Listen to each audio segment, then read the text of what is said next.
Hello and welcome to Day 3 of the Imitation of Christ. Today we're reading from Book 3, Chapter 4.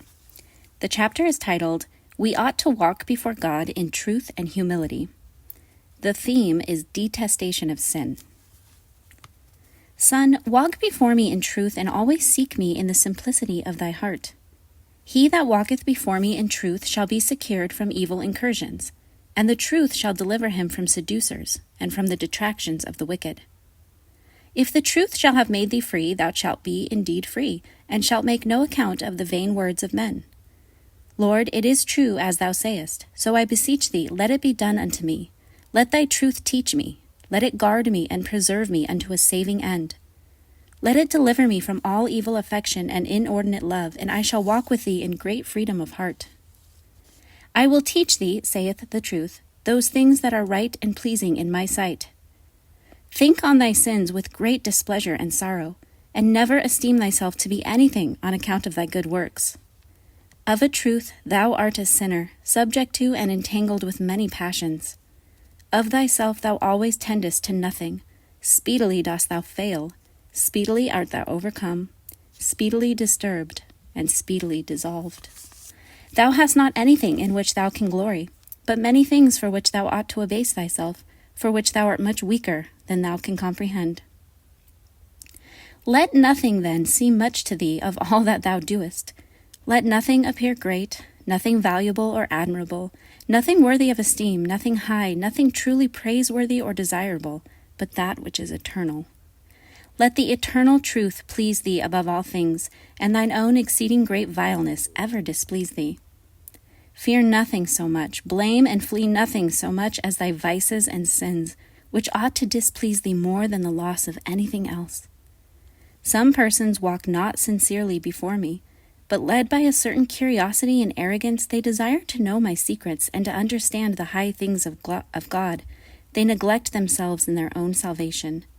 These often, when I resist them, fall into great temptations and sins through their pride and curiosity. Fear the judgments of God, dread the anger of the Almighty, yet presume not to examine the works of the Most High, but search diligently your own sins, and how great things thou hast offended, and how much good thou hast neglected to do.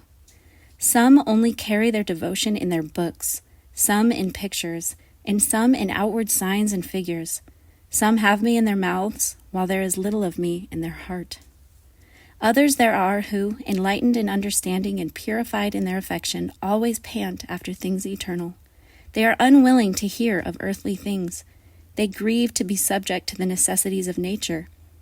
And such as these perceive what the Spirit of truth speaketh in them, for it teacheth them to despise the things of the earth, and to love the heavenly things, to disregard the world, and day and night to aspire after heaven. Practical reflection.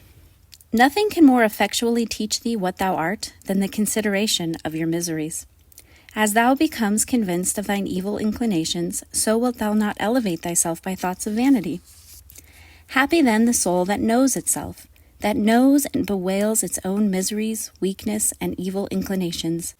It is this which subjects it to God, and obliges it to have frequent recourse to him, and to humble itself under his all-powerful hand. The continual danger it apprehends of yielding to temptation keeps it in a state of perpetual dependence upon God, and of sincere and constant deprivation for his sake.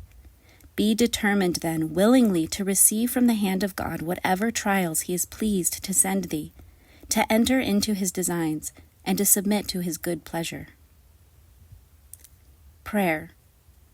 As I am sensible, O God, that nothing is more pleasing to thee than the disposition of a soul which depends upon thee in all things, and which applies itself to know and to do thy will, so the grace which I now ask of thee is that I may be docile to your inspirations, and faithful in following them. I well know that thou requires of me a sincere and constant adherence to thy service, an exact fidelity to my duties, and an absolute conformity to thy blessed will. I know that thou requires of me to direct all my actions by an interior spirit and a real desire of pleasing thee.